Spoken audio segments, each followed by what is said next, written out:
Toujours dans le cas de notre découverte de ce qu'est le statut du narrateur, je vous proposais 3 autres textes pour lesquels vous deviez indiquer à quelle personne grammaticale le texte était rédigé, en justifiant votre réponse, et vous deviez vous intéresser également au narrateur et au statut du narrateur dans le texte. Le premier texte est un extrait du Ventre de Paris d'Émile Zola. Je vous lis le texte. Florent était seul. Il fut d'abord heureux de cette solitude. Depuis que Madame François l'avait recueilli, dans l'avenue de Neuilly, il marchait au milieu d'une somnolence et d'une souffrance qui lui ôtaient l'idée exacte des choses. Il était libre, enfin. Il voulut se secouer ce rêve intolérable de nourriture gigantesque dont il se sentait poursuivi. Mais sa tête restait vide. Il s'agissait de définir le statut du narrateur. Donc, il fallait d'abord dire que ce texte était un texte rédigé à la 3e personne. En effet, je ne peux relever aucun indice de présence du locuteur. Par conséquent, le narrateur de mon texte n'appartient pas à l'histoire qu'il raconte. Il est complètement absent de cette histoire. Comme tout texte rédigé à la 3e personne, l'histoire semble se raconter toute seule, comme si le narrateur était transparent. Voilà tout ce qu'il fallait dire pour ce premier texte. Deuxième texte, un texte de George Sand, L'orgue du Titan. Je lis le texte. Un soir, l'improvisation musicale du vieux et illustre maître Angelin nous passionnait, comme de coutume, lorsqu'une corde de piano vint à se briser avec une vibration insignifiante pour nous, mais qui produisit sur les nerfs, surexcités de l'artiste, l'effet d'un coup de foudre. Il recula brusquement sa chaise, frotta ses mains, comme si, chose possible, la corde les eût cinglées, et laissa échapper ces étranges paroles. « Diable de titan, va !» Sa modestie bien connue ne nous permettait pas de penser qu'il se comparât à un titan. Son émotion nous parut extraordinaire. Il nous dit que ce serait trop long à expliquer. « Cela m'arrive quelquefois, nous dit-il, quand je joue le motif sur lequel je viens d'improviser. Un bruit imprévu me trouble et il me semble que mes mains s'allongent. C'est une sensation douloureuse et qui me reporte à un moment tragique et pourtant heureux de mon existence. » Pressé de s'expliquer, il céda et nous raconta ce qui suit. Vous savez que je suis de l'Auvergne, né dans une très pauvre condition, et que je n'ai pas connu mes parents. Je fus élevé par la charité publique et recueilli par M. Jean Ciré, que l'on appelait par abréviation M. Jean, professeur de musique et organiste de la cathédrale de Clermont. J'étais son élève en qualité d'enfant de chœur. En outre, il prétendait m'enseigner le solfège et le clavecin. Le statut du narrateur dans ce texte est un petit peu plus complexe, tout simplement parce qu'il faut distinguer 2 narrateurs. Nous allons changer, en effet, de narrateur au cours du texte. Dans la première partie, nous avons bien un texte rédigé à la 1re personne. Nous pouvons relever des indices de présence du locuteur et nous nous apercevons que l'essentiel de ces indices renvoie à la 1re personne du pluriel, à savoir nous. Le narrateur est un personnage qui appartient à un groupe, ce qui lui permet d'employer la 1re personne du pluriel. Mais il ne raconte pas sa propre histoire. Il raconte l'histoire de quelqu'un d'autre. Il raconte l'histoire de Maître Angelin. Il s'agit donc d'un narrateur personnage, mais pas personnage principal, personnage témoin. En effet, nous voyons bien ici que notre narrateur va être témoin de l'histoire de Maître Angelin puisqu'il est présent au moment où Maître Angelin raconte sa propre histoire. Et c'est ici que le narrateur change au cours de cette séance, au moment où Maître Angelin s'apprête à raconter son histoire. En effet, vous voyez que dans la 2e partie du texte, nous avons un récit, qui est un récit à la 1re personne. Nous pouvons relever un certain nombre d'indices de présence du locuteur. Il y a non plus des nous, cette fois-ci, mais des je, pour l'essentiel, assez nombreux, tout simplement parce que Maître Angelin vient de prendre la parole et devient narrateur. Il est le narrateur de sa propre histoire.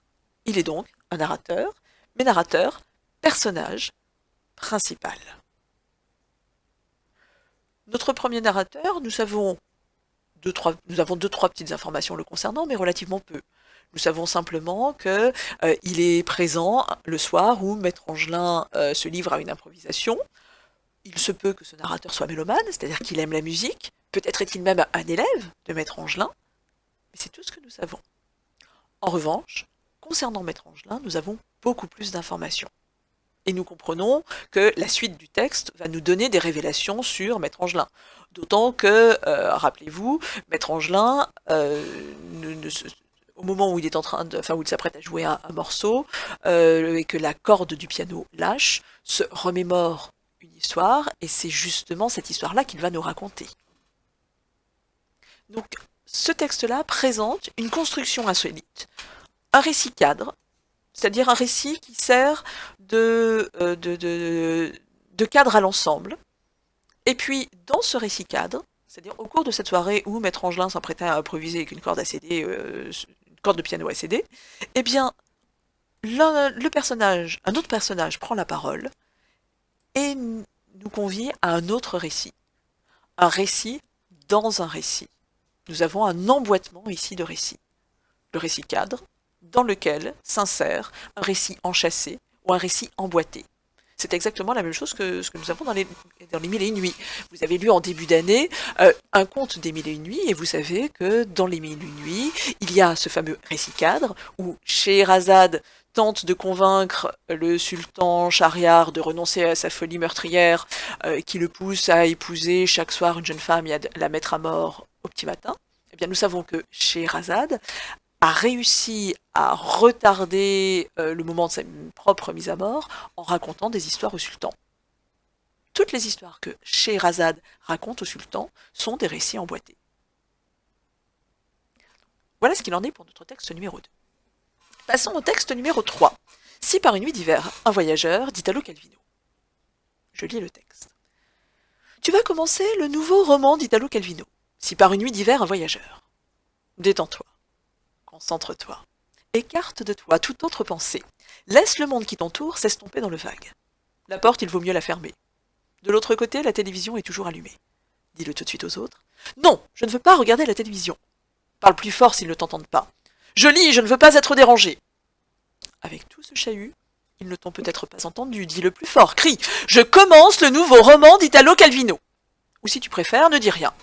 Espérons qu'ils te laisseront en paix. Prends la position la plus confortable. Assis, étendu, pelotonné, couché. Couché sur le dos, sur un côté, sur le ventre. Dans un fauteuil, un sofa, un fauteuil à bascule, une chaise longue, un pouf. Ou dans un hamac, si tu en as un. Sur ton lit, naturellement, ou dedans. Tu peux aussi te mettre la tête en bas, en position de yoga, en tenant le livre à l'envers, évidemment. Voici pour cet incipit de Si par une nuit d'hiver, un voyageur. Incipit assez singulier, assez étrange, puisque, et c'est assez rare, le narrateur ici utilise la deuxième personne du singulier pour s'exprimer. Il parle à tu. Néanmoins, ce texte est-il vraiment rédigé à la deuxième personne? Est-ce que c'est vraiment tu qui parle? Parce que rappelez-vous, le narrateur, c'est tout de même celui qui raconte l'histoire. Est-ce que c'est tu qui raconte l'histoire? Eh ben non, ce n'est pas tu qui raconte l'histoire, c'est bien je qui raconte l'histoire. C'est un je dont on ne sait absolument rien, mais qui s'adresse à tu. Donc, notre texte n'est pas rédigé à la deuxième personne, contrairement à ce que l'on pourrait croire, mais il est bien rédigé à la première personne. Une première personne qui se cache. Nous ne pouvons relever aucun indice de présence du locuteur. Nous ne pouvons relever que des indices de présence du destinataire. Il se cache, néanmoins, c'est bien un je qui s'adresse à tu. Donc un narrateur qui est présent dans son texte et qui se cache, et qui se cache bien, puisque nous ne savons rien de lui, si ce n'est qu'il s'adresse à un personnage à qui il dit tu. Mais on pourrait également se demander qui est ce tu auquel il s'adresse dans le texte. Parce que celui auquel il s'adresse ici, c'est bien le lecteur. Donc le lecteur devient un personnage à part entière de ce récit. Le narrateur est lui aussi un personnage, tout comme le lecteur est lui aussi un personnage du texte. Mais nous ne pouvons pas savoir si le narrateur est un personnage témoin ou un personnage principal. Puisque là, pour le coup, le personnage principal semble être plus ou moins le lecteur. Avec un narrateur qui semble tout de même être le maître du jeu, qui lui dicte sa conduite, ou qui envisage les différentes possibilités de la conduite à suivre par le lecteur.